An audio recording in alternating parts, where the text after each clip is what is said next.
लगा बैठे जो होगा, फिर चिंता किस बात की।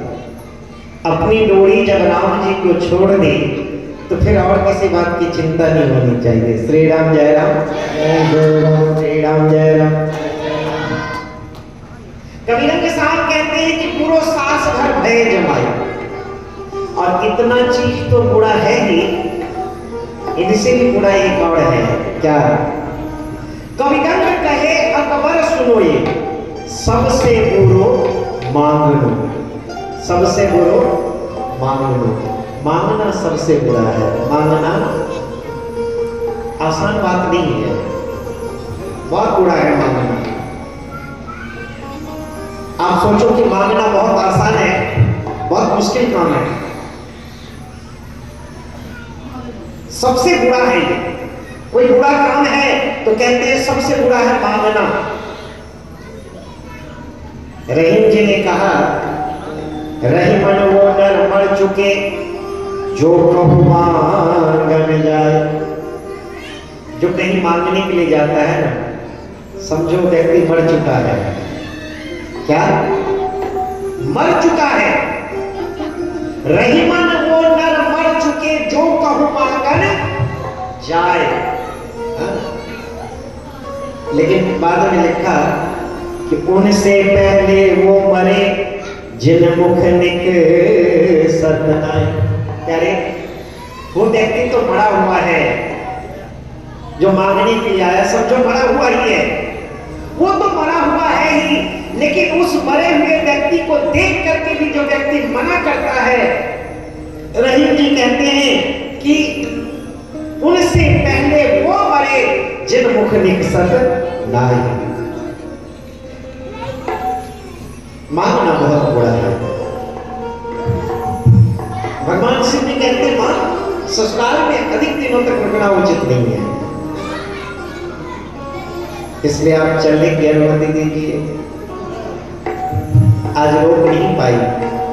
मां तैयार करती है मां पार्वती को, पार्वती जी को तैयार किया गया डोली में बिठाने के लिए। पर पार्वती जी चारों तरफ देखती है, मेरे पिताजी कहीं नजर नहीं आ रहे। पिता और पुत्री का बड़ा अटूट संबंध होता है, इतना गहरा प्रेम होता है कि पत्थर से पत्थर दिल बाप जब बेटी की विदाई करता है तो सह नहीं पाता है और फूट फूट करके रो पड़ता है। जैसा मर्जी कठोर दिल हो, लेकिन जब बेटी की विदाई करता है तो असहनीय हो जाता है उसके लिए। पार्वती जी ने चारों तरफ देखा, पिताजी कहीं नजर नहीं आए, व्याकुल हृदय से पुकारा, बाबुल कह दो दीदार आज तो प्यार से, बाबुल कह दो दीदार आज तो प्यार से, बाबुल कह दो दीदार आज तो प्यार से। जा रही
नीलाचल राजा ने देखा तो दौड़ करके आए, पार्वती जी को हृदय से लगा करके रुदन करने लगे।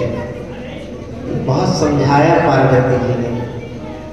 जब चलने लगी, माँ से कहा, माँ एक बात कहो, मेरे चले जाने के बाद मेरे पिता का कोई ध्यान रखने वाला नहीं होगा, बस आपसे एक विनती है, मेरे पिताजी का ध्यान रखना।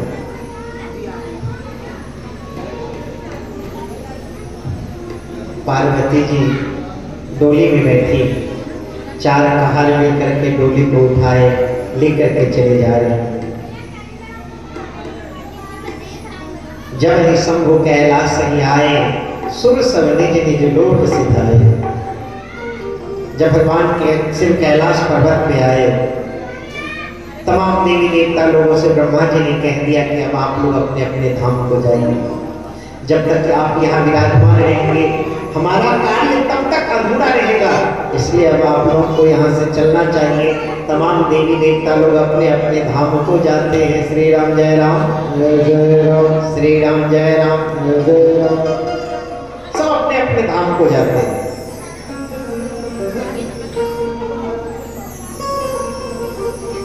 भगवान शिव पार्वती जी के साथ विराजमान है। बाबा जी लिखते हैं, जगत मात पितो शंभु भवानी, तहि श्रृंगार के मन कहिए बता। आज भगवान शिव माता पार्वती के साथ जब विराजमान है, आज उनके श्रृंगार का वर्णन नहीं किया जा सकता। ऐसा दिव्य सुंदर श्रृंगार है। विवाह करने के लिए गए थे तो कैसा श्रृंगार था, आप विचार कीजिए। सिमई संभोगन करे श्रृंगारा, जटा मुकुट अहि मोर सवर, कैसा श्रृंगार था। और जब विवाह करके घर में आए हैं तब कैसा श्रृंगार है, आप वो विचार कीजिए। भगवान शिव कहना चाहते हैं,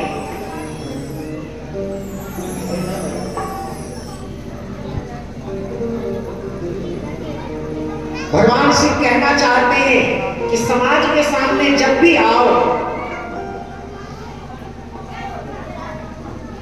तो अपना वास्तविक रूप में आओ,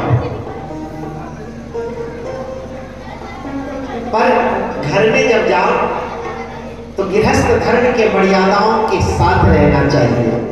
पहले अकेले थे, नंग धर्म जैसे थे, चल जाता था। अब साथ में पत्नी है तो वस्त्र भी, आज श्रृंगार भी किया है। तही श्रृंगार की कहिए बखाना, जगत माता तो सब आज जगत की माता, जगत जननी, जगदम्बा भगवान शिव के साथ विराजमान है, तो आज उनके श्रृंगार का वर्णन नहीं किया जा सकता। और दूसरी बात, गोस्वामी तुलसीदास जी कहना चाहते हैं, अकेले पिताजी थे तब तो खूब श्रृंगार का वर्णन किया, लेकिन अब साथ में माता जी है तो माता जी के श्रृंगार का बेटा वर्णन नहीं कर सकता। इसलिए जगत मात पितु शंभु भवानी, तय श्रृंगार किम कहिए भवानी बखानी, ऐसे उनका बखान कर कहे विधि विधि भोग विलासा, गणन समेत बसहि कैलासा। विविध प्रकार से भोग विलास को करते हैं। नंदीगण के साथ कैलाश पर्वत के ऊपर विराजमान है। तब जन्मे ओखट मदन कुमारा, तारक असुर समर जहि मारा। कुछ दिनों के बाद कार्तिक भगवान का प्रागट्य हुआ। बोले कार्तिक भगवान की, शिव वाले कार्तिक भगवान का प्रागट्य हुआ। आकाश से देवताओं ने जय जयकार की। वहीं कुछ दिनों के बाद गणेश जी का भी प्रादुर्भाव हुआ। पर रामचरितमानस में गणेश जन्म की कथा नहीं आई है। कई ग्रंथों में गणेश जन्म की कथा भांति भांति से वर्णन किया गया है। उसी में पद्म पुराण के अनुसार गणेश जी जब उनका जन्म हुआ उससे तो पूर्व पार्वती जी गंगा स्नान करने के लिए जा रहे थे। उनकी दो सहेली थी जाया और विद्या, उनसे कहा कि आप मुख्य द्वार पे खड़ी रह करके पहरा देना। उन्होंने मना कर दिया। क्यों? क्योंकि मैं पहरा तो दे सकती हूँ पर भगवान भोले बाबा को कैसे रोक सकती हूँ? तो क्या तुम पहरा नहीं दे सकती? अब माँ असमर्थ हूँ। ठीक है, माता पार्वती ने मिट्टी की मूर्ति बनाई। इसलिए गणेश जी का देखना पेट इतना निकला हुआ है ना? ब्रह्मा जी बनाए होते तो थोड़ा ढंग से बनाए होते, है? सीधा सपटा। पर पार्वती जी ने मिट्टी की मूर्ति बना दी, पार्थिव मूर्ति बना दी। मिट्टी की मूर्ति बना करके उसमें अपने कनिष्ठिका अंगुली, समझते क्या कहते हैं आप लोग इसको? कौन से अंगुल कहते हैं आप लोग? पांचों का नाम है अलग अलग, कनिष्ठिका, अनामिका, मध्यमा, तर्जनी और अंगुष्ठा। पांचों का अलग अलग, और सब में अलग अलग का वास है। सतोगुण, रजोगुण, तमोगुण और कलियुग, और इसमें देवताओं का निवास है। किसमें? हाँ, इसलिए पूजा पाठ इत्यादि करते हैं तो रजोगुण को ज्यादा प्रयोग करते हैं, इस अनामिका अंगुली को ज्यादा प्रयोग किया जाता है। हर पूजा पाठ में, शुभ कार्य में अनामिका को प्रयोग किया जाता है। इसको नहीं कोई प्रयोग करते हैं क्या? हवन करने के लिए बैठो तो पंडित जी पहले कहते हैं इसको अलग कर दो, श्री राम जय राम। इसका कई कारण है, इसका कई कारण है, एक कारण नहीं है। लेकिन कहते हैं इस अंगुल में कलियुग का वास है। आपको प्रैक्टिकल देखो कि अगर कहीं कोई लड़ाई हो रही है, कोई किसी से कोई बातचीत हो रही हो और 2 4 10 बार अंगुल दिखा दो तो बिना बात की लड़ाई हो जाएगी, नहीं है कि नहीं? है ही इसमें कलियुग का वास। अनामिका ब्राह्मण पंडित जी जब तिलक करते हैं यजमान को तो किस अंगुल से करते हैं? नहीं, अनामिका से तिलक करते हैं और अंगूठे से ऊपर उठाते हैं। यजमान जब तिलक करते हैं पंडित जी को, पुरोहित को, तो किस अंगुल से करते हैं? अनामिका से। लेकिन आजकल के यजमान जी कुछ ऐसे हैं कि ना पता होने के कारण आचार्य जी को भी जब तिलक करते हैं तो अनामिका से तिलक करते हैं, अंगूठे से ऊपर उठाते हैं। अरे एक बात बताओ, अंगूठे से जब हाथ ऊपर करेंगे तो हाथ कहाँ जाएगा? सर पे जाएगा। तो सर पे हाथ कौन रखता है? जो आशीर्वाद देता हो वही हाथ रखेगा ना सर पे। और कौन रखेगा? जो आशीर्वाद देते हैं वो सिर पे हाथ रखते हैं।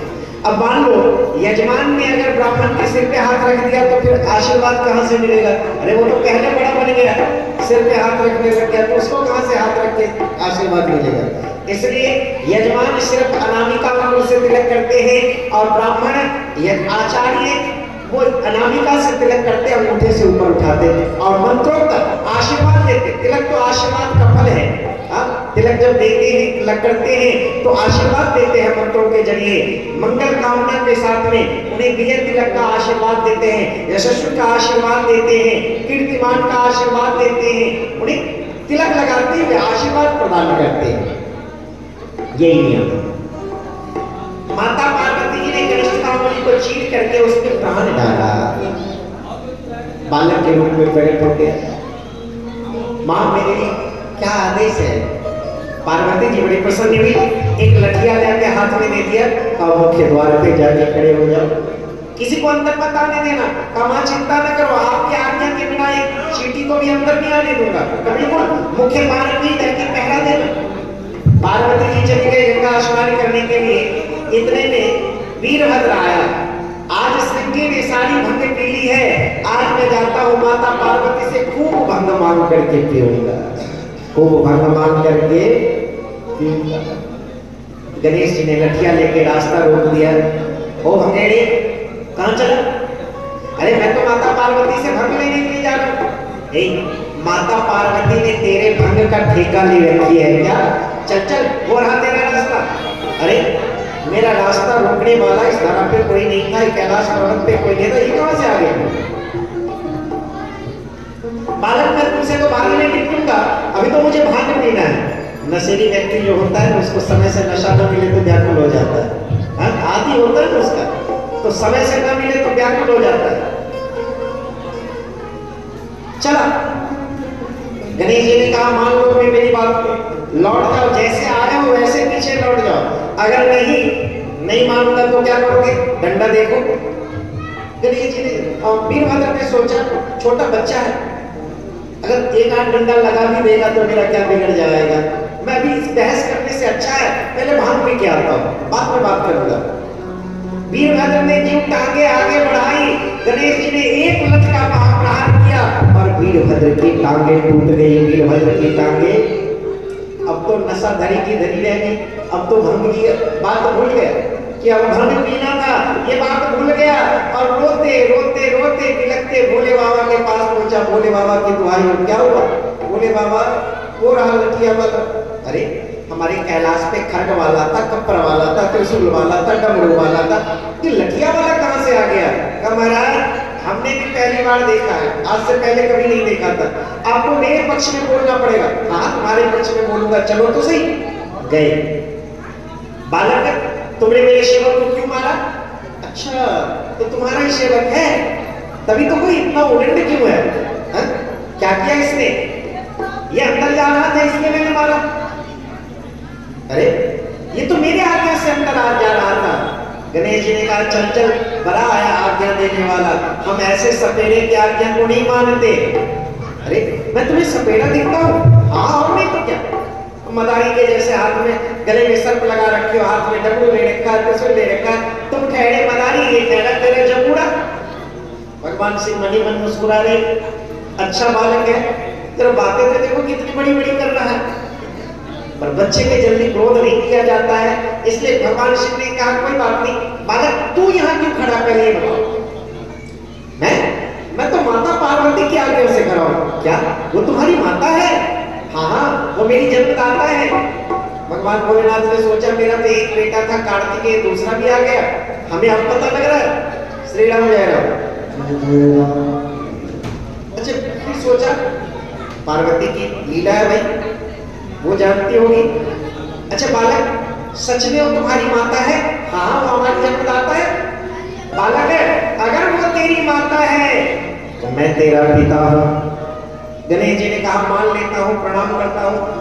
अब तो अंदर जाऊं? ना ना ना ना, मैं माता के आज्ञा से बढ़ के किसी को नहीं मानता। बालक मैं तेरा पिता हूँ, ये तो माता जी जाने, मैं तो माँ के आज्ञा से बढ़ के नहीं मानता किसी को। भगवान शिव ने कहा कि मान न मान बालक तुम्हें यहाँ से हटना होगा। गणेश जी ने कहा तो लठिया देखो, जो हाल तुम्हारे चेहरे की हुई है तुम्हारी भी। भगवान शिव को क्रोध आ गया, क्रोध में आके त्रिशूल उठा के फेंक दिया, गणेश जी का शीश धड़ से अलग हो गया। भगवान शिव चले आए, लेकिन पार्वती जी जब आई अपने आज्ञाकारी पुत्र का शीश कटा देखा तो क्रोध में आ गई और सोच लिया भगवान शिव के पत्नी होने के नाते आज से संहार का कार्य अपने हाथ में लेती हूँ और जितना संसार में चराचर जीव है आज सबको मैं ही भक्षण कर जाऊंगी। विकराल काली का रूप बना लिया, एक हाथ में खड्ग, एक हाथ में खप्पर और मुंड काट काट के गले में डाल रही है और लपलपाती जीभ से चली आ रही है। देवता लोगों ने देखा तो घबरा करके भोले बाबा के पास मुझे भोले बाबा की दुआई हो। क्या हुआ? महाराज माता पार्वती ने विकराल काली का रूप धारण कर लिया, लेकिन आखिर विकराल काली का रूप धारण करने का कारण क्या है? अब मुझ में इतनी शक्ति नहीं कि मैं पूछ सकता हूँ, आप खुद जाके पूछिए। भगवान शिव ने कहा ठीक है भाई कोई बात नहीं। भगवान शिव आए, जब सामने से आए तो देखा एक हाथ में खड्ग, एक हाथ में खप्पर, बड़ी क्रोध में चली आ रही है और शस्त्र है हाथ में। भोले बाबा ने कहा देवता लोग के बड़े चतुर हैं भाई, पहले बता दिया होता कि उनके हाथ में शस्त्र हैं तो हम तो कुछ सोच विचार करके आते। पत्नी है, कोई और होता तो कुछ कहते भी, युद्ध भी करते, और हम अपने पत्नी से कैसे युद्ध कर सकते? श्री राम जय राम। जय जय राम। आज की बात नहीं है, त्रेता युग की बात है, तब की बात है, अब की बात नहीं है। आजकल तो पति पत्नी में जंग छिड़ा ही रहता है हमेशा, बात बात पे, छोटी छोटी सी बात पे नोक-झोंक चलता ही रहता है। श्री राम जय। भगवान शिव सोचते हैं मैं युद्ध भी नहीं कर सकता और सामने जाऊं कैसे, इतनी हिम्मत नहीं, क्योंकि हाथ में खड्ग है। सामने गया तो जो क्रोध में होता है ना उसको सामने से कुछ दिखाई नहीं देता है। जब भी व्यक्ति क्रोध में होता है उसकी आंखें बंद हो जाती है और जुबान खुल जाती है। अब ध्यान रखना, जब भी व्यक्ति क्रोध में होगा, देखने को आंखें खुली होती है, उसके ज्ञान के चक्षु पे पर्दा पड़ जाता है, बंद हो जाता है, जुबान कैंची की तरह चलने लगती है, खुल जाती है। जो मुख में आएगा बोलता जाएगा, सुनाता जाएगा। उससे उसको ये नहीं पता कि इसका प्रभाव क्या पड़ने वाला है, पर उससे भी कुछ भी कह जाता है। भगवान शिव ने सोचा पत्नी है, सामने से ही जाना है। क्या किए, एक चौराहे पे आके सो गए। पार्वती जी विकराल काली के रूप में आई, एक पैर पे है भगवान शिव के हृदय पे पड़ा, तो पार्वती जी का जीव बाहर निकल आया। आज भी आप देखते होंगे किसी दृश्य में, एक पैर भगवान शिव के हृदय के ऊपर में है, जीव बाहर में। आज भी हमसे कोई गलती होती है ना, तो हम अपने जीव को पूछते हैं, इतनी बड़ी गलती हो गई। जीव, पार्वती जी तो अपने पति के ऊपर चरण का प्रहार कर दिया था, जीव बाहर निकल आई, ये क्या किया मैंने। भगवान शिव उठ के खड़े हुए, देवी इतना क्रोध करने का कारण क्या है, अच्छे बुरे का ज्ञान ही मिट जाए। मैं पूछती हूँ, मेरे आज्ञाकारी पुत्र का शीश किसने काटा? देवी उसका शीश तो मैंने काटा। क्यों काटा? बालक हठी था। तो बालक तो हठी होता ही है, तो क्या माँ बाप का यही धर्म है कि उसका सर काट ले? कहा देवी जो बात बिगड़ गई वो तो बिगड़ गई, अब तो जिससे आपका क्रोध शांत हो ऐसा उपाय करें। एक उपाय है क्रोध शांत होने का, जब तक मेरा बेटा जिंदा नहीं होता मैं क्रोध शांत नहीं होने दूंगी। तो बस वीरभद्र को कहा उत्तर दिशा की ओर जाओ, जो कोई माँ अपने बच्चे को जन्म देके पीठ पीछे सुला रखी होगी उसका सर काट के ले आना। वीरभद्र उत्तर दिशा की ओर गया। कोई माँ अपने बच्चे को जन्म देके पीठ पीछे नहीं सुलाती है। एक हस्तिनी अपने बच्चे को जन्म देके पीठ पीछे सुला रखी थी, उसका सिर काट के ले आया। महाराज यही मिला। भगवान भोलेनाथ ने कहा बड़ी अच्छी बात है, बड़ी खोपड़ी है, खूब विद्या समाएगी, लगा दो धर से, और धर से लगा दिया। तब गणेश जी जीवित होते हैं, तब से इनका नाम पड़ गया गजानन भगवान। बोले गजानन भगवान की। अब महाराज एक और बात है, क्या सभी देवता लोग तो देखने में बड़े सुंदर हैं, पर मेरा ये बेटा पेट भी निकला हुआ है, मुख भी, दांत भी इतना बड़ा बड़ा है, सूंड भी इतनी बाहर निकली हुई है? हमारे बेटे की पूजा कौन करेगा? इसलिए पहले मुझे वरदान दीजिए कि सबसे पहले पूजा मेरे बेटे की हो, बाद में बाकी किसी की पूजा हो, लेकिन पहले पूजा मेरे बेटे की हो। श्री राम जय राम जय राम। देवी ये तो हमारे बस में नहीं है, ये तो तमाम देवी देवताओं के हाथ में है। देवी देवताओं के हाथ में, तो आप जैसी भी हो आप कराओ, ठीक है। भगवान शिव के आदेशानुसार तमाम देवी देवता लोग कहा जो इस पृथ्वी का सबसे प्रथम 7 बार परिक्रमा का चल लगा करके आएगा उसी को प्रथम पूजा का अधिकारी बनाया जाएगा। श्री राम जय राम जय राम। कार्तिक जी मोड़ के ऊपर सवार होकर के तमाम देवी देवता लोग अपने अपने वाहनों के ऊपर सवार होकर के चल दिए चक्कर लगाने के लिए पृथ्वी का। नारद जी ने गणेश जी से कहा गजानन क्या आपको प्रथम पूजा का पद नहीं पाना है? आप पाना है तो आप भी जाइए कुबेर के खजाने में, तो वाहन पाइए। कुबेर के खजाने में आए तो कुबेर महाराज को ताला बंद करके जा रहे थे। महाराज हम भी आए हैं, कुछ वाहन चाहिए। महाराज आप तो आए हो पर हमारे पास कोई वाहन नहीं है, तो क्या मैं अपने माता जी से ऐसे जाके कह दूं, मैं अपने माता पार्वती से जाके कह दूं कि मुझे वाहन नहीं मिला? महाराज ऐसा मत कहना, रुको, आए हो तो मैं कुछ करता हूँ। गए भंडार में तो कुछ भी नहीं मिला, एक चूहा मिला, समझते हो? चूहा लेकर के आए। महाराज ये रहा मामला आपका। गणेश जी ने कहा एक बात बताओ, कम से कम शरीर का साइज देख करके ही वाहन दे देते, देखा होता शरीर कैसा है उसके अनुकूल वाहन दे देते हैं? अब भला बताओ, इतना बड़ा तो मेरा सर है और ये छोटा सा चूहा, आप बताओ कि इसको सर पे रखूं या सवारी करूं? महाराज हमारे पास जो था वो मैंने दिया, अब आप जानो और आपका वाहन जाने। गणेश जी उदास होकर के आए। नारद जी ने कहा क्या हुआ? महाराज हमारे साथ न्याय नहीं हुआ। क्यों? महाराज जिसकी बड़ी बड़ी खोपड़ी थी, छोटी छोटी खोपड़ी थी, उसको बड़ा बड़ा वाहन मिला, मेरी इतनी बड़ी खोपड़ी, छोटा सा वाहन। बोला बताओ क्या करूं इसके साथ।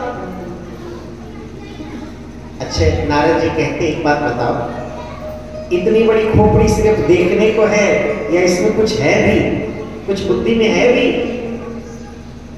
गणेश जी ने कहा ऋषिराज, हमने सुना है पुत्र के लिए सर्वप्रथम पूजनीय माता पिता होते हैं।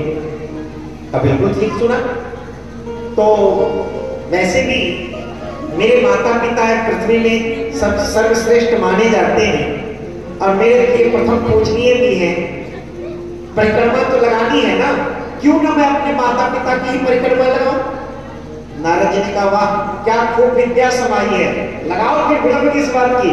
और गणेश जी ने माता पिता माता पिता माता पिता माता पिता माता पिता करके 7 बार परिक्रमा लगाया और प्रथम पूजा के अधिकारी बने। तारक असुर आ गए, रास्ते में तारक कार्तिक जी आए, रास्ते में तारक असुर का वध मैंने किया, परिक्रमा प्रथम मैंने लगाया, प्रथम पूजा का पद गजानन को मिल रहा है। नारद जी ने कहा नहीं, आप जब परिक्रमा लगा रहे थे उनसे पहले गजानन ने लगाया। आप पृथ्वी की परिक्रमा लगा रहे थे, इन्होंने अपने माता पिता को ही पृथ्वी सामान समझ करके परिक्रमा लगाया, इसलिए प्रथम पूजा के अधिकारी हैं। श्री राम जय राम, श्री राम जय राम, जय राम। अच्छा, कार्तिक जी वहां से चले गए पर्वत के ऊपर में तपस्या करने के लिए। गणेश जी का 2 विवाह हुआ। कितना? हाँ, 2 विवाह। उनकी पत्नी थी रिद्धि और सिद्धि, 2 पत्नी। संतान भी 2 हुआ, शुभ और लाभ। गणेश जी की संतान है, पुत्र है, शुभ और लाभ। पत्नी 2 रिद्धि और सिद्धि, शुभ और लाभ बेटे हुए। श्री राम जय राम, जय राम। भगवान शिव अपने परिवार के साथ में बड़े प्रसन्न हैं।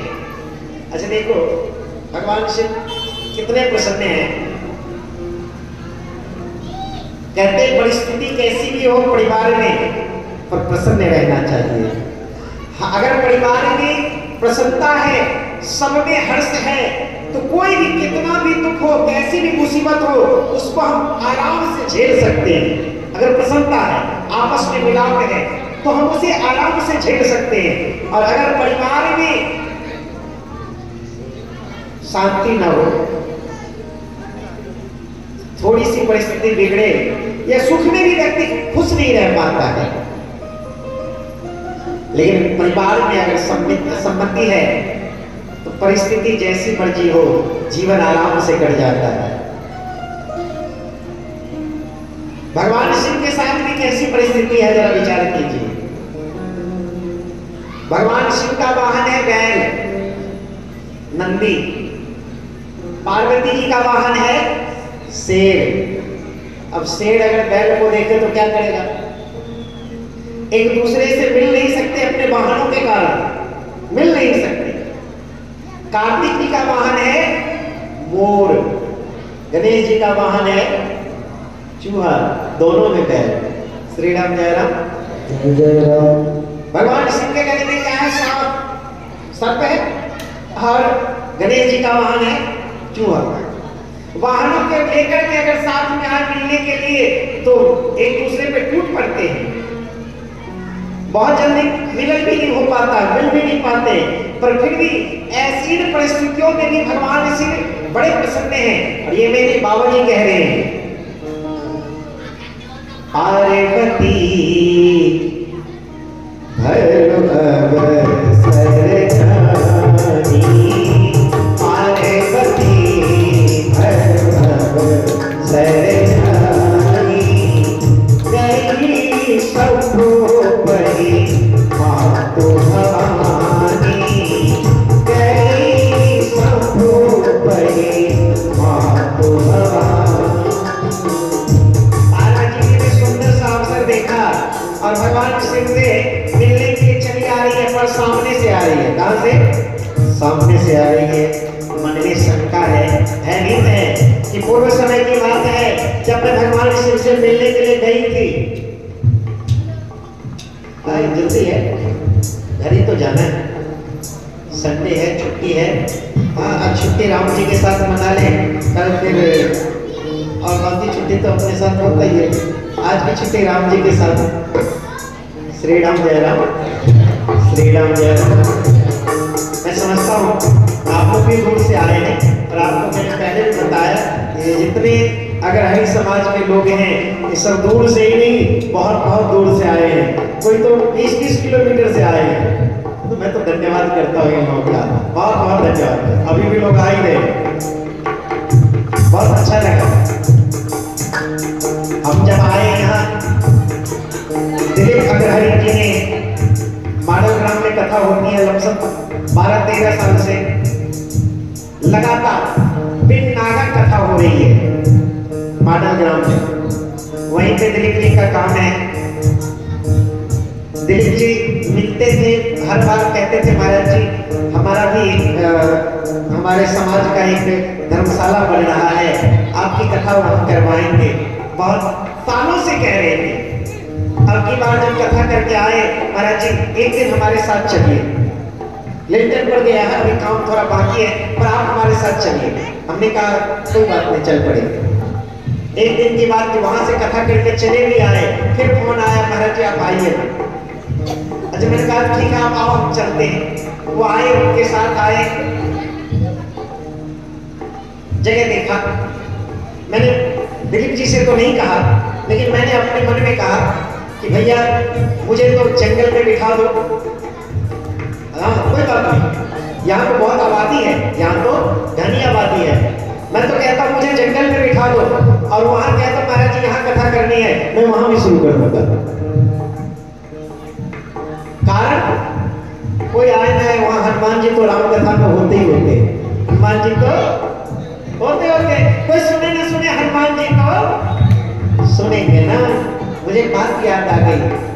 एक पंडित जी बड़े धन से गरीब थे, मन से गरीब नहीं थे, धन से धन की कमी थी।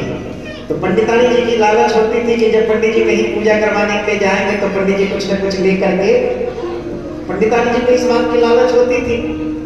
अच्छा पंडित जी से पंडितानी जी रोज कहती थी महाराज कहीं जाते क्यों नहीं, आपको इतना बढ़िया कथा करने आता है, आप जाते क्यों नहीं कहीं।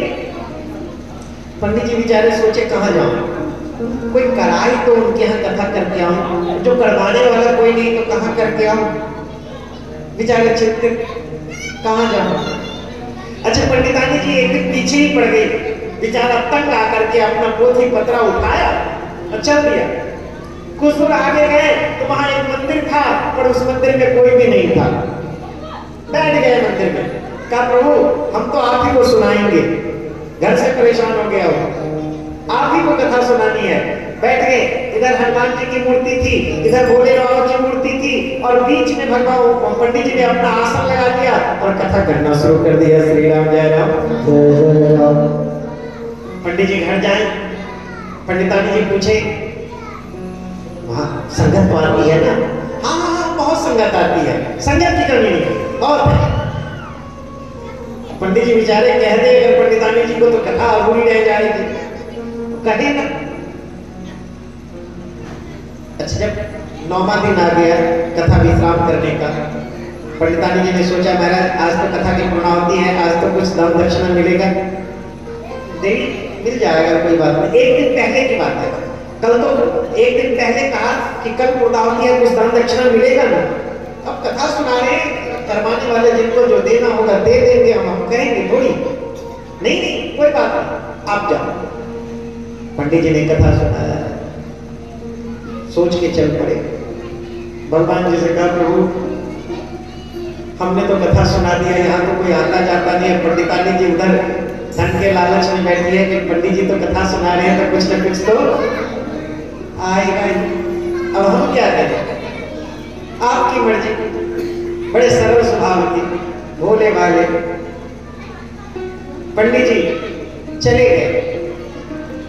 अब वो रास्ता ऐसा था कि जब कोई किसी को रात हो जाए ना तो मंदिर में रुक जाया करता था। एक शेष जी रात्रि में कहीं से आ रहे थे, रात हो गई, उस रात में जंगल पार करके कहाँ जाऊंगा, चलो विश्राम करता हूँ। रात्रि में उसी मंदिर में विश्राम कर लिया। अब इधर हनुमान जी और भोले बाबा आपस में बात कर रहे हैं। भोले बाबा कह रहे हैं हनुमान जी से, हनुमान पंडित जी तो 9 दिन से कथा सुनाए हैं, आज 8 दिन हो गया, कल पूर्णाहुति है, कोई भक्तजन तो आया नहीं, तो दक्षिणा कौन देगा? हनुमान जी ने कहा कथा तो हमने सुनी है, किसी और ने तो सुनी नहीं, हम ही दोनों ने सुनी है कथा, तो दक्षिणा भी तो हम ही दोनों को बोलो ना देनी पड़ेगी। अच्छा वो सेठ सुन रहा था, जब सुना दक्षिणा देनी पड़ेगी तो सेठ ने थोड़ा जरा ज्यादा ध्यान दे दिया। आपस में तो कोई है नहीं, देखा इधर तो कोई है नहीं, देखा तो ये दोनों मूर्ति ही आपस में बातें कर रही है। सेठ बड़ा ध्यान से सुनने लगा। हनुमान जी ने कहा क्या देंगे? अरे भैया और तो क्या देंगे, ऐसा करते हैं 9 दिनों तक कथा सुनाई, कम से कम 11-21 तो होनी चाहिए। 11-21 क्या, कुछ नहीं, कल जो है पंडित जी जब कथा सुनाएंगे तो पूर्णाहुति के बाद 2100 रुपया हम लोग दक्षिणा दे देंगे। सेठ जी को तो लगा कि हे भगवान, हम कहीं जाएंगे तब 1100-2100 रुपया नहीं मिलने वाला, यहाँ तो आज पंडित जी को 2100 रुपया मिलने वाला है, और पंडित जी को तो पता भी नहीं है। बस क्या था, पंडित जी आने वाले में कथा का, सेठ जी बैठे रहे, इंतजार करते रहे, सेठ जी आए, पंडित जी आए, सेठ जी ने कहा रुको रुको रुको, आज आप कथा पूर्णाहुति करने वाले हो? कहा कथा पूर्णाहुति करने वाले हो। कहा ठीक है, आज मेरे साथ में सौदा कर लो। कैसी सौदा? का आज आपके पास जो आएगा, क्योंकि आजकल भी लोग ऐसा ही करते हैं, आजकल भी महात्मा लोगों के साथ भी लोग सौदा ही करते हैं, कथा तो सुनने का विचार ही नहीं है, कथा का भी मूल्य लगाते हैं, सौदा करते हैं लोग, करते कि नहीं करते? हाँ, महात्मा जी से पूछते हैं महाराज कथा करोगे कितना पैसा लोगे आप? बताओ। अरे जो महात्मा जी का मूल्य पूछ रहे हो तो फिर मिलेगा क्या? कथा का कीमत लगाओगे तो मिलेगा क्या? हा? क्या पाओगे उसमें? जिसको आप कीमत लगा दोगे, पर आजकल लोगों की आदत हो गई है, भगवान की मूर्ति बाजार में खरीदने के लिए जाएंगे, उसकी कीमत लगाएंगे, और जब उसकी कीमत लगा के फिर दुकानदार से उसका मोल भाव भी करेंगे, नहीं इतने का नहीं, इतने में दे दो, ये इतने का नहीं है, ये इतने में दे दो, और फिर उस भगवान को खरीद के घर में लाएंगे और फिर उसी भगवान की पूजा करते हुए लाखों करोड़ों मांगेंगे। भैया जिसकी तुमने कीमत लगा दी वो तुम्हें अमूल चीज कहां से देगा? जिसकी तुमने मूल्य लगा दी, मूल्य के बराबर ही मिलने वाला, उससे ज्यादा कहीं कुछ नहीं मिलेगा। कथा का कोई मूल्य लगा सकता है, इसका कोई मूल्यांकन कर सकता है? अनमोल है, इसका कोई मूल्य नहीं दे सकता, कोई मूल्य नहीं दे सकता, इतनी औकात नहीं किसी में कि कथा की कोई मूल्य दे दे। और एक बात और बता दो, कथा का कीमत लगाने वाला और कीमत देने वाला दोनों ही पाप के अधिकारी हैं, पाप के भागीदार हैं। जो कथा का कीमत लगाए वो भी, और जो खरीदे वो भी, जो बेचता है वो भी और जो खरीदता है वो भी, दोनों ही पाप का अधिकारी है। अच्छा पंडित जी से कहा कि भैया हमने क्या, हमारे पास आता क्या है जो तुमसे सौदा करूंगा, तुम्हारा जो मन करे विदाई कर देना। सेठ जी ने कहा नहीं, आपके पास जितना आएगा सब मेरा, मैं आपको 1100 रुपया विदाई कर दूंगा। आधा कर दिया। ठीक है कोई बात नहीं, तुम्हारी मर्जी। पंडित जी ने सोचा यहाँ मिलता तो कुछ नहीं, कुछ तो मिलेगा, पंडितानी खुश तो होगी, कुछ तो मिले। अच्छा पंडित जी ने कथा शुरू की, 2 से 5 का समय था, कथा चलती रही, 5 बज गया, पूर्णाहुति का समय आ गया। अब सेठ जी पलट, कथा तो क्या सुनना था उसने, पलट के गेट की तरफ देखे, कोई आया तो नहीं, कोई नहीं आया। 5 बज गया, सेठ जी कथा पूर्णाहुति करे, नहीं पंडित जी कोई आने वाला है व्यक्ति, अब थोड़ी देर और। थोड़ी देर के बाद मैंने अब नहीं अभी कुछ देर और करिए। पंडित जी ऐसे करते करते 2 घंटा और बीत गया, 7 बज गया। पंडित जी ने कहा महाराज ये तो बाहर है, जंगल में मंदिर है, कहीं ऐसा ना हो कि आप भी फंस जाओ, हम भी फंस जाए। हाँ, आपको देना हो देना, हम तो पूर्णाहुति कर दें, आपकी मर्जी। उसे बड़ा गुस्सा आया। एक तो पूरा दिन खराब चला गया सेठ का। वो गया हनुमान जी के ऊपर में चरण प्रहार करने लगा। जो चरण प्रहार करने लगा, सेठ का पैर ही चिपक गया नीचे। पैर जो उठा था उससे पहले पैर चिपक गया। अब पैर उठे ना, पीछे हो तो पीछे ना हो, आगे भी ना हो, अब बेचारे का पैर ही चिपक गया। अब तो मुसीबत आ गई। इधर पंडित जी से कहा महाराज करो कृपा। पंडित जी ने भी बड़ी कोशिश की उसे छुड़ाने की, नहीं छूटा। बड़ी पंडित जी जाओ मत, मैं तो अकेले यहाँ फंस जाऊंगा, रुको। अब पंडित जी परमार्थी आदमी, एक व्यक्ति दुख में है, कैसे छोड़ के जाते, खड़े रहे बेचारे। अंत में कहा महाराज जो कहोगे प्रभु मेरी कृपा करो, मेरा पैर इसमें से छुड़ाओ वरना मैं मर जाऊंगा। और सुनो, हमने 2100 रुपया कहीं और से नहीं देना था पंडित जी को, कहीं और से नहीं देना था। अरे हम थोड़ी काम करने के लिए जाते, काम तो तुम ही करके आओगे ना। श्री राम जय राम। हमने पंडित जी को 2100 रुपया का दक्षिणा का वादा किया है देने का। वो 2100 रुपया तुम दो तब तो तुम्हारा पैर छूटेगा, वरना पैर छूटने वाला। उसने कहा भैया 21 के बदले 42 ले लो, पर पैर छूट जाए तो अच्छी बात है। श्री राम जय राम। हाँ, श्री राम जय राम। कुछ लोग भय से, दान पुण्य भी कुछ लोग भय से करते हैं, है ना। अगर पंडित जी ने कह दिया तुम्हारा शनि ग्रह खराब है, रोज शनि मंदिर जाया करो, फिर देखो फिर नागा जाएगा व्यक्ति। ये दान किया करो, तुम्हारा शुक्र ग्रह खराब है, तुम सफेद चीज रोज दान किया हर शुक्रवार को। व्यक्ति सोचता नहीं है, जो पंडित जी ने कह दिया ये भय से। दान पुण्य भी लोग भय से करते हैं, करते कि नहीं करते? बोलो ना, सच्ची बात है। पूजा पाठ भी लोग भय से करते हैं, लेकिन जो भय से होता है उसमें आनंद नहीं होता है, जो भाव से होता है उसका फल मिलता है। श्री राम जय राम, श्री राम जय राम। इसलिए भजन भाव से होना चाहिए। तो आप लोग बड़े भाव से इतने दूर से आते हो। तो वही बात मैं, दिलीप जी ने जब कहा कि यहाँ कथा करनी है, तो मैंने कहा मुझे जंगल में बिठा दो, कथा हो जाएगी, कोई बात नहीं। मन ही मन कहा, दिलीप जी से नहीं कहा। मैंने सोचा अगर कहूंगा तो उनके दिल को ठेस पहुंचेगी, इनको लगेगा कि ये कह रहे हैं कि ये तो जंगल है। अरे ये तो यहाँ तो घनी आबादी है, बहुत आबादी है यहाँ के लोग भी अच्छे हैं। जो कुछ लोग जो आते हैं, अब जो नहीं, जिनको एक बहन जी आई मेरे पास यहाँ, कहती है महाराज मैं इतने साल की हो गई लेकिन आज तक मैंने अपने जीवन में कथा नहीं सुनी, पहली बार आपके यहाँ आई हूँ कथा सुनने के लिए। अच्छा लगा मुझे भी, कम से कम जीवन में कथा का मतलब तो पता लगा उन्हें। ये तो मन में आया कि मैं भी कथा सुनूं, हैं? तो उन्हें भी तो पता लगा। ये किसके माध्यम से? ये अग्रहणी समाज वालों के कृपा, समाज की तरफ से यह अनुग्रह हुआ और राम जी की कृपा हुई कि उनको भी कथा सुनने का अवसर मिल गया। मैं यही की बात बता रहा हूँ। जिस दिन पहले दिन था उसी दिन एक बहन जी आके कहती महाराज इतने साल में मैंने आज तक कभी कथा नहीं सुनी, मुझे पता ही नहीं था। आज भी एक भगत जी मिले थे, महाराज बहुत लोग ऐसे हैं जिसको कथा होती क्या है, राम कथा भागवत कथा होती क्या है, पता ही नहीं है बहुत लोगों को।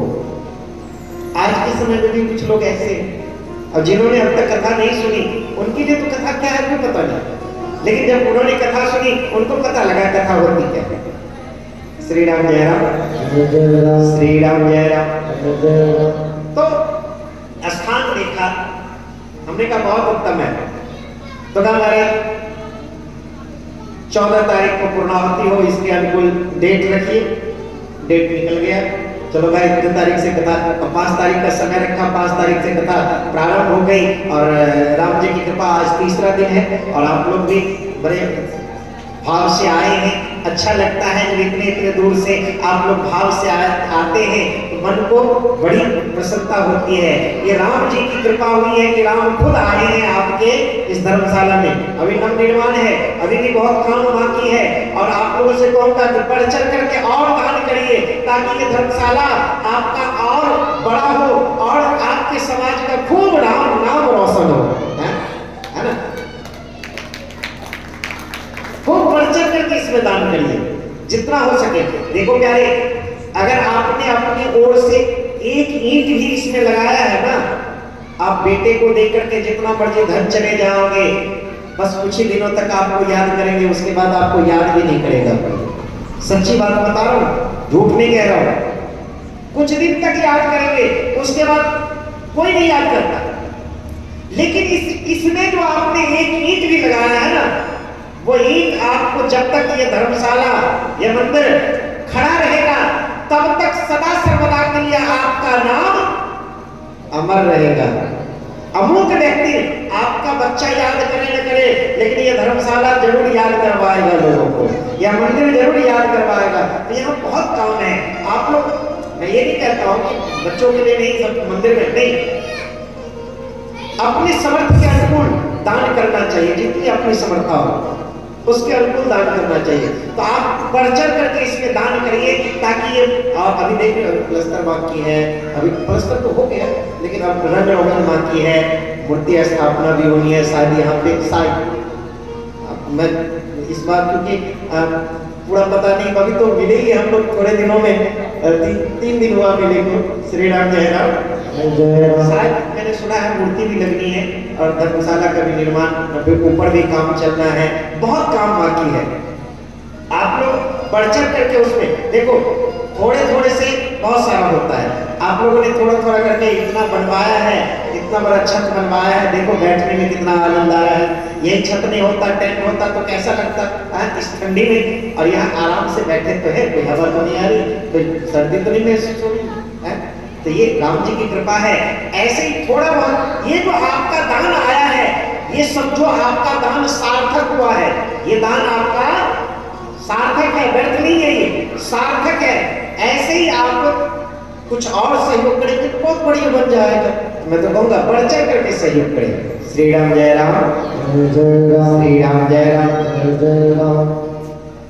पार्वती जी के मन में संदेह है, पूर्व जन्म में गई थी राम इनके सामने से, मुझे सामने वाला आसन मिला था, अब ना जाने कहाँ का आसन मिलेगा। पार्वती जी आ रही, भगवान शिव ने देखा, जाने प्रिया आदर अति कीन्हा, जाने प्रिया आदर अति कीन्हा, पावन भाग है आसन दीना, पावन भाग है आसन दीना। अपना प्रिया जान करके, अपनी पत्नी जान करके भगवान शिव ने वाम भाग में आसन ग्रहण करवाया। भगवान शिव बड़े, माता पार्वती बड़ी प्रसन्न हुई और कहती है अपने मन की बात आज कहिए प्रभु। पहले जैसी शंका नहीं है, लेकिन कुछ कुछ है। क्या शंका है? ये राम जो है ये कौन है? कृपा करके आप मुझे बताइए। जिनको देख करके मैं मन में बौरा गई थी, ये राम है कौन? अगर निर्गुण है, निर्विकार है, सगुण की लीला कैसी है? सगुण है तो ब्रह्म कैसा? महाराज, जिनकी कथा ना सुनने से मुझे जीवन में इतना दुख उठाना पड़ा, उनकी कथा क्या है? कृपा करके आप मुझसे बताइए। इनकी कथा को न सुनने से क्या होता है, ये मुझे बताइए। एक तो मैंने देख लिया, मेरे साथ कहती है कि मैंने नहीं सुनी, उसका परिणाम इतना भयानक मिला कि आपका विरह सहना पड़ा। महाराज, कैसे राम जी का प्रागट्य हुआ, कैसे ये जन्म लेके आया, कैसे इनका यज्ञोपवीत हुआ, कैसे विवाह हुआ, कैसे ये जो है वो पिता ने राजा बनाने को सोचा और वन में भेज दिया, कैसे भगवान वन में गए और कैसे रावण ने उनके पत्नी का हरण किया, कैसे क्रोध में आकर के उन्होंने उनका वध कर दिया, कैसे उनका राज्याभिषेक हुआ, कैसे स्वधाम हो गए। यह सब कथा आप मुझसे कह करके सुनाइए। और एक बात बताऊं, ये सब कथा तो आप सुनाना ही सुनाना, जो कथा मैं आपसे नहीं कह पाई हूँ वह कथा भी आप मुझसे कह करके सुनाना। श्री राम जय राम, श्री राम जय राम, वो कथा भी आप मुझसे कह करके सुनाना। पार्वती जी आज चतुर बहुत है, बड़ी चतुराई से पूछ रही है। भगवान शिव बड़े प्रसन्न हुए और कहते हैं, पूछ धन्य धन्य गिरिराज कुमारी, धन्य धन्य गिरिराज कुमारी, तुम समान नहीं को इनकार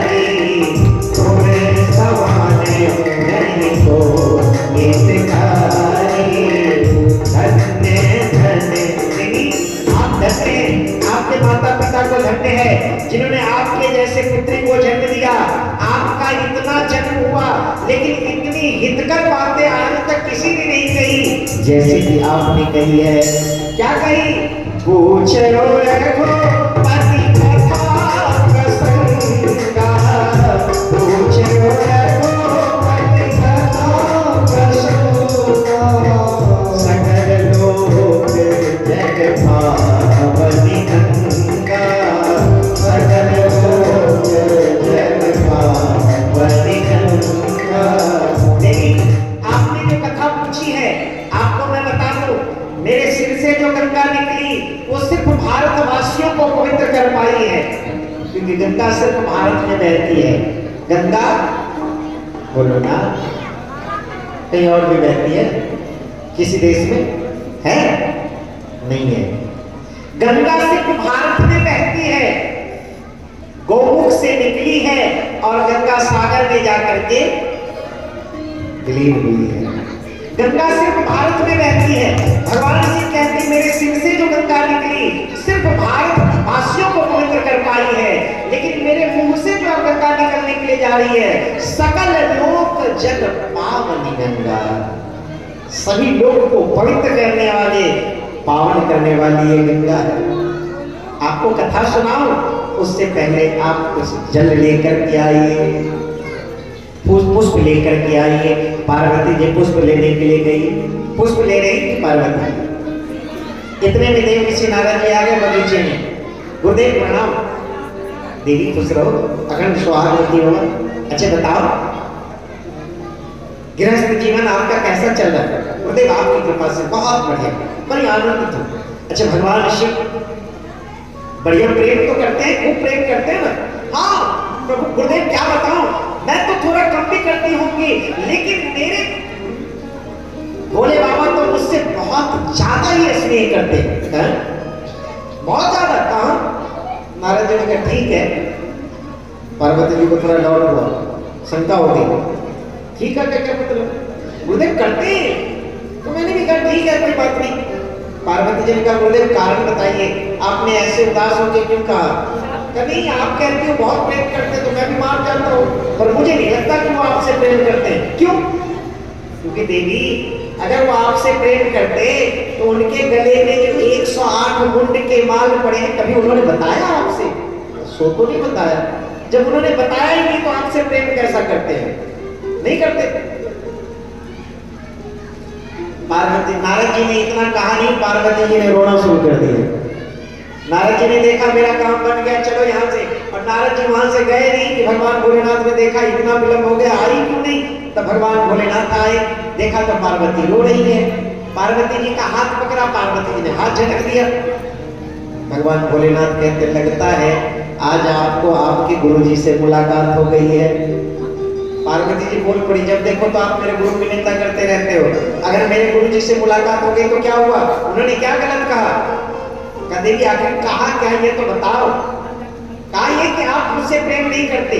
क्यों? आपको लगता है? कहाँ लगता है? अच्छा आपको भी लगता है? कहाँ? अच्छा आपको ऐसा क्यों लगता है? अगर आप मुझसे प्रेम करते तो ये आपके गले में 108 मुंड के माल जो पड़े हैं स्त्रियों के, आपने कभी मुझसे बताया?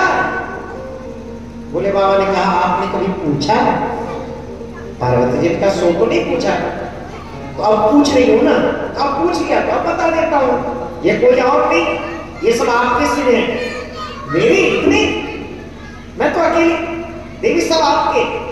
आपका 110 जन्म हुआ है। कितना? 110 जन्म हुआ है। और महाराज आपके गले में तो 108 ही है।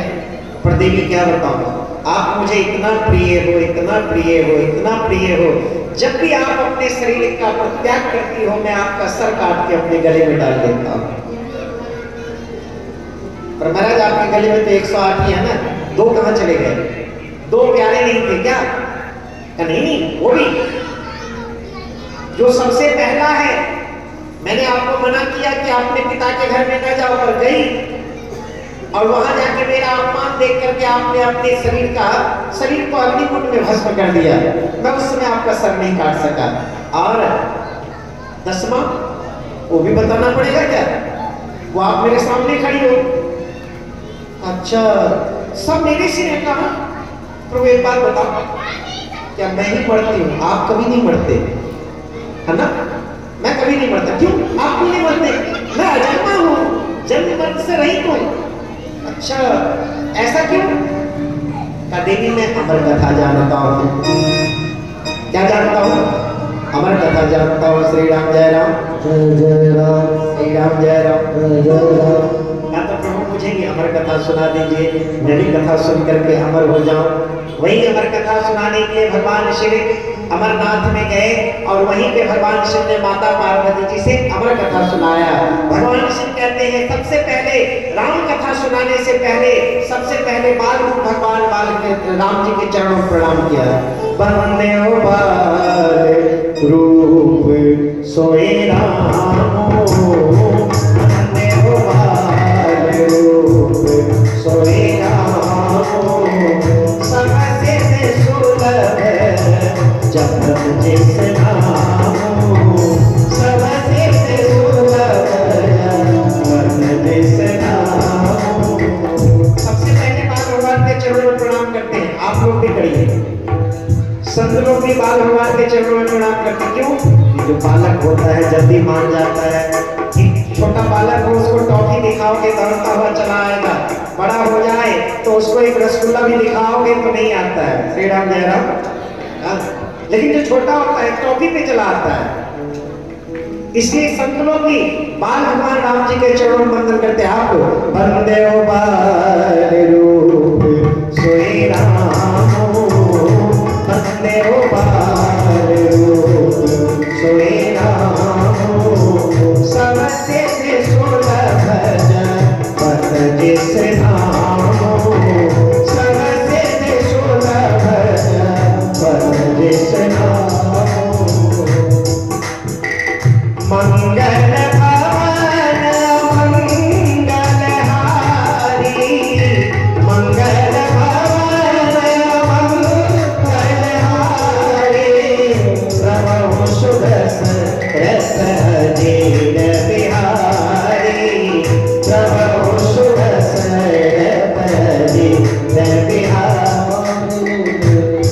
जो मंगल को देने वाले हैं, अमंगल का विनाश करने वाले हैं, ऐसे राम जी के चरणों में बाल भगवान के चरणों में बारंबार प्रणाम है। ऐसे बाल भगवान के चरणों में बारंबार प्रणाम है। श्री राम जय राम, जय जय राम।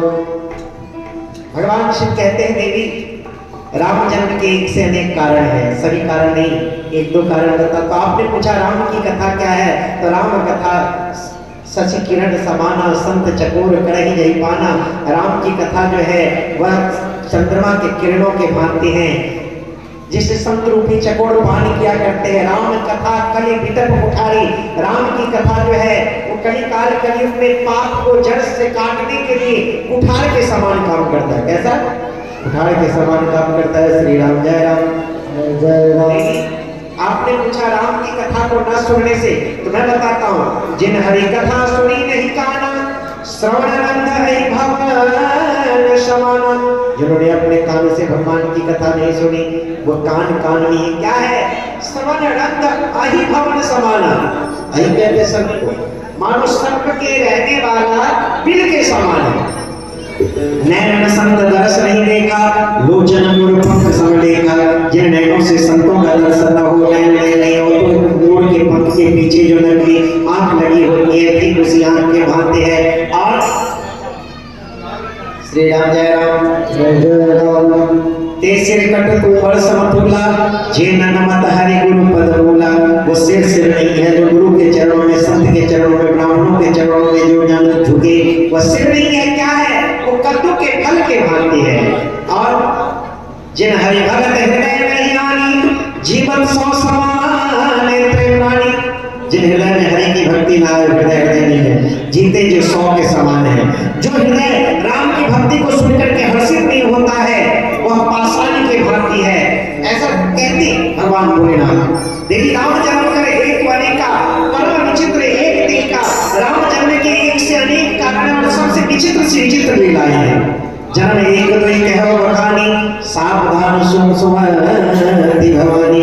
एक दो जन्मों की कथा आपसे कहकर के सुनाता हूँ। द्वारपाल हरि के प्रिय गो जय और विजय जान सनातन कुमार जी ने श्राप दिया और वही ये प्रथम जन्म में हिरण्यकश्यप हिरण्याक्ष बड़ी बातें करते हैं, जिसका नरसिंह और 12 के रूप में उनका वध किया। दूसरे जन्म में जलंधर, जिसका जलंधर का रूप धारण करके भगवान शिव के हाथों से तीसरे जन्म में रावण और कुंभकर्ण हुआ, भगवान ने उसे राम के रूप में अवतार लेकर के वध किया। और यहाँ से आगे की कथा कल के सभा में सुनाया जाएगा। कल की कथा तो बता दो आप लोगों से। ठंडी का मौसम है, सभी भक्त लोग देखते लगते हैं। हमारे तरफ से तो अभी और चलना चाहिए क्योंकि 3 बजे कथा प्रारंभ हुई है, लेकिन जो दूर से आए हैं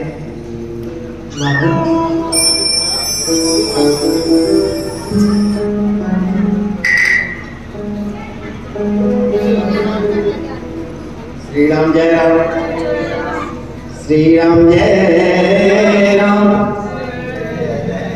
श्री राम जय राम।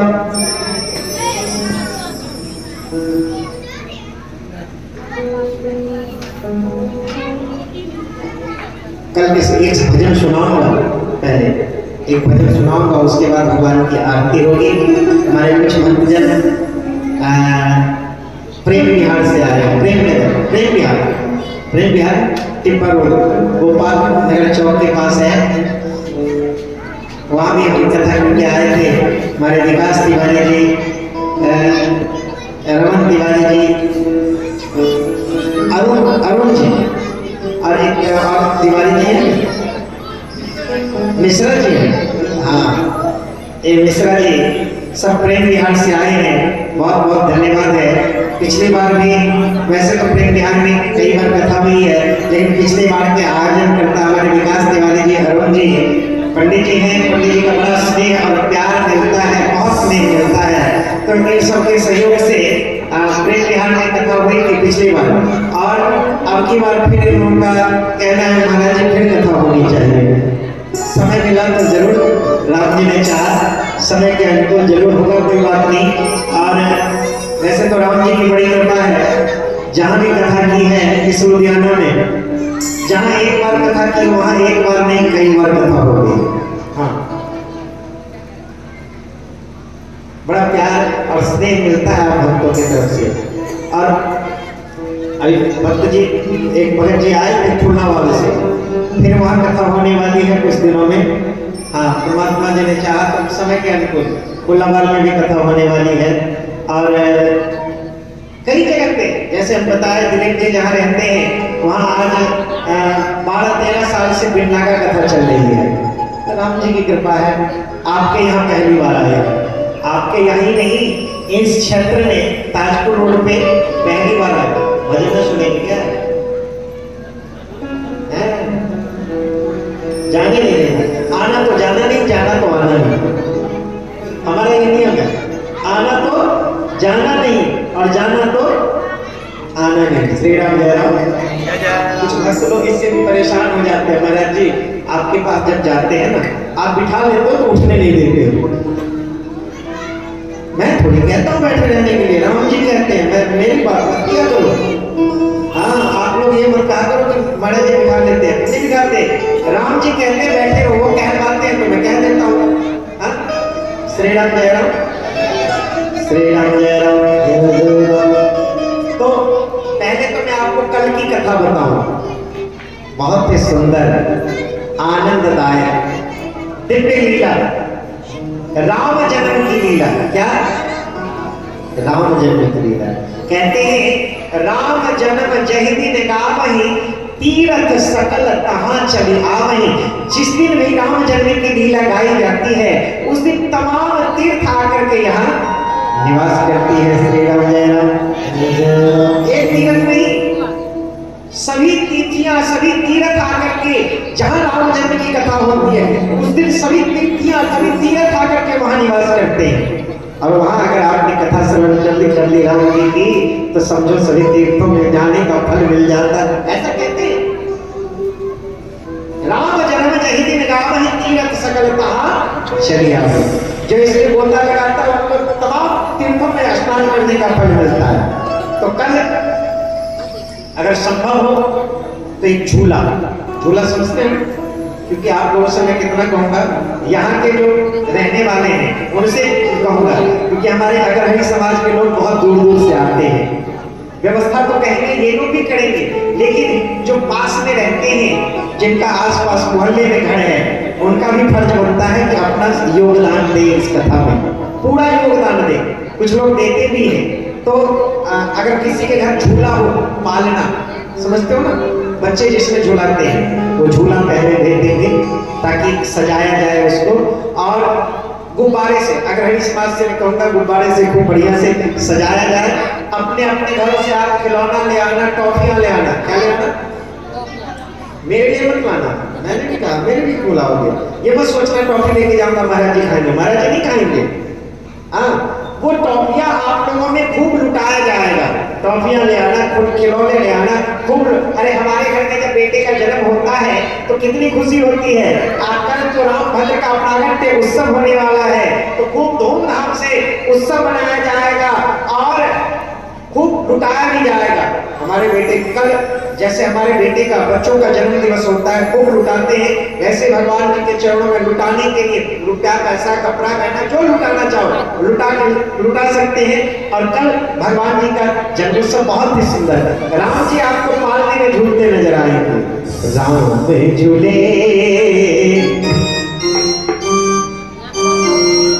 राम झूले पलना, राम झूले, राम झूले पलना, राम झूले, राम झूले पलना, पलना अंगना, राम झूले पलना, राम झूले, राम झूले पलना। केवल कावे अनधर सुनमा, केवल कावे कहना, राम झूले पलना, राम झूले, राम झूले पलना, राम झूले, राम झूले पलना। राम जी आपको पालने में झूलते हुए नजर आएंगे। टिकट जी से कहूँगा फूल सारा, बहुत सारा फूल ले आएंगे, खूब लुटाएंगे, हैं? तो फूलों की बरसात होकर राम जी के जन्मोत्सव पे ज्यादा संख्या में पधारेंगे और कथा का लाभ भी उठाएंगे। मैं पहले इस समय एक सूचना आई है, हमारे अग्रणी समाज से जितने भी भक्तजन आए हैं, इन सभी अग्रणी समाज का बहुत बहुत धन्यवाद है। और आप लोगों से मैंने पहले ये बात तो मैं पहले कह चुका हूँ, अभी थोड़ी देर पहले कहा, आप लोग खूब सहयोग करें ताकि ये धर्मशाला की और तरक्की हो और राम जी की कृपा इसलिए बरसे कि इसके साथ साथ आप लोगों की भी खूब तरक्की हो, क्योंकि आप लोगों की तरक्की होगी तभी इसकी तरक्की भी। हाँ, इसलिए पहले आप लोगों की तरक्की हो और फिर आप लोग इसकी भी। क्या बात है, जोरदार ताली हो जाओ। श्री लक्ष्मी नारायण मंदिर बनेगा यहाँ पे, आज पता लगा। बोल लक्ष्मी नारायण भगवान की। चलो आज इस मंच से घोषणा भी हो गई कि यहाँ लक्ष्मी नारायण मंदिर बनेगा। अभी तक नहीं पता था मुझे कि क्या बनने वाला है यहाँ। एक दिन दिलीप जी से बात हुई थी, श्री मंदिर क्या पता, अब लेकिन अब पता लग गया कि यहाँ लक्ष्मी नारायण मंदिर बनने वाला है। बहुत अच्छा लगा, बहुत अच्छा लगा। तो ये सब आप लोग के सहयोग से होगा, तो इसलिए कहा कि पहले आप लोग की तरक्की हो और बाद में इस धर्मशाला की, मंदिर की भी तरक्की हो, तभी आप लोग दान बढ़ चढ़ करके करेंगे। क्योंकि आप लोग से देखो, धन की तीन गति, धन की तीन गति परमात्मा ने दिया है, तो खाओ पियो मौज करो, उससे अगर बचता है तो फिर क्या करो, बोलो ना, दान पुण्य भी किया करो, है ना। उसके बाद कुछ दान पुण्य भी किया करो, और ना खाते पीते हैं ना दान पुण्य करते हैं तो क्या होता है, पड़ा क्योंकि धन की तीसरी गति है नाश, तो नाश नहीं करना है, धन का सदुपयोग करना है। दुरुपयोग, सदुपयोग, दुरुपयोग, अनुपयोग। सदुपयोग वो है जो आप खाते पीते हो और कुछ दान पुण्य भी करते हो, वो सदुपयोग है, अच्छे नेक कार्य में लगाते हो, वो धन का सदुपयोग है। दुरुपयोग, जो शराब जुआ में धन का दुरुपयोग कर देते हैं। एक होता है अनुपयोग, ना दान किया ना दुरुपयोग किया, अनुपयोग हो जाता है, बड़ा बड़ा किसी काम का नहीं रह जाता है। तो ना या तो सदुपयोग करो या दुरुपयोग करो। अनुपयोग करने का क्या मतलब है? श्री राम जय राम, श्री राम जय राम। तो आप सभी समाज वाले का बहुत बहुत धन्यवाद है।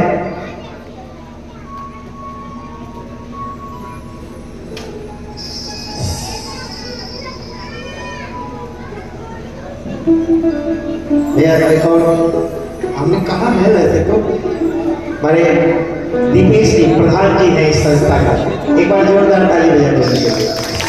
दीपेश जी, इनका कहना है महाराज जी कहिए कि आप इस संस्था से कहें कि ऐसे ही बढ़ चढ़ करके सहयोग करें ताकि ये मंदिर और संस्था इसी तरह से धर्मशाला निर्माण कार्य को संपन्न कर सके। ये प्रधान जी का निवेदन है कि आप लोग बढ़ चढ़ करके सहयोग करते रहे ताकि इन कार्य को संपन्न किया जाए। एक भजन, उसके बाद भगवान की आरती, फिर प्रसाद लेके आप लोग अपने अपने घर को जाएंगे। पहले भजन सुना देते हैं, नहीं लेट तो नहीं हो रहा है?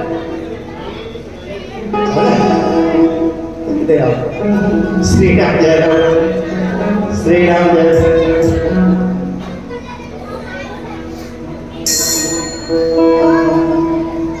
श्री राम जय राम। जोत आती है, जोत बचा के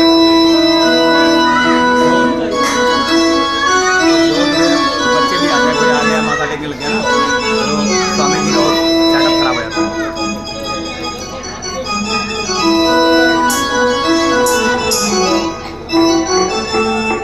प्रेम हाथ पे आता है, प्रेम हाथ पे सेटिंग करने को वहाँ पर आता है।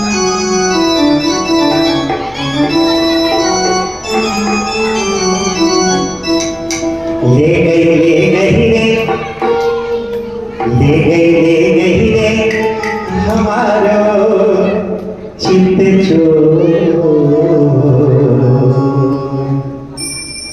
कन्हैया तेरी बांसुरिया। ले गई रे हमारो चित कन्हैया तेरी बांसुरिया। ले गई हमारो चित को कन्हैया तेरी बांसुरिया। ले गई हमारो चित को कन्हैया तेरी बांसुरिया। ले गई हाय हाय, ले गई जिसको कन्हैया तेरी बांसुरिया। ले गई जिसको कन्हैया तेरी बांसुरिया। देखिए आप लोग भी आनंद लीजिए। जब भजन चलेगा तो मौन होकर के नहीं बैठना चाहिए। आप लोगों को लगता है सबसे ज्यादा ठंडी आप लोगों को लग रही है, आप लोग कैसे बैठे मैं बताऊं? मैं बताता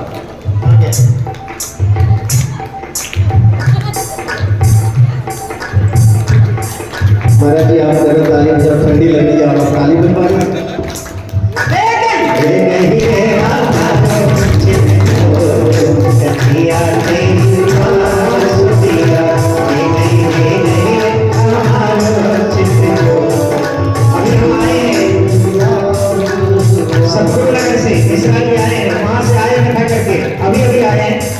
जब भजन शुरू होता है तो लोगों को कहना नहीं पड़ता। बहुत लोग देखे हैं कथा, कई बार कई जगह किए हैं, बहुत लोग आए हैं कहे महाराज हम आपसे मिल चुके हैं। जब भजन शुरू होता है तो ऐसे आप लोग जैसे बैठे नहीं रहते। हाँ, क्या करते हैं आप लोग? भाई बिहार में कथा करके आए, पर ये क्या करते हैं वहाँ लोग? क्या बात है ना? आप लोग भी आनंद लीजिए।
देखो, जिनको नाचना आता हो वो तो आनंद ले ही लेना, जिनको ना आता हो वो जरूरी नहीं है सबको नाचना, जिनको ना आता हो पैर को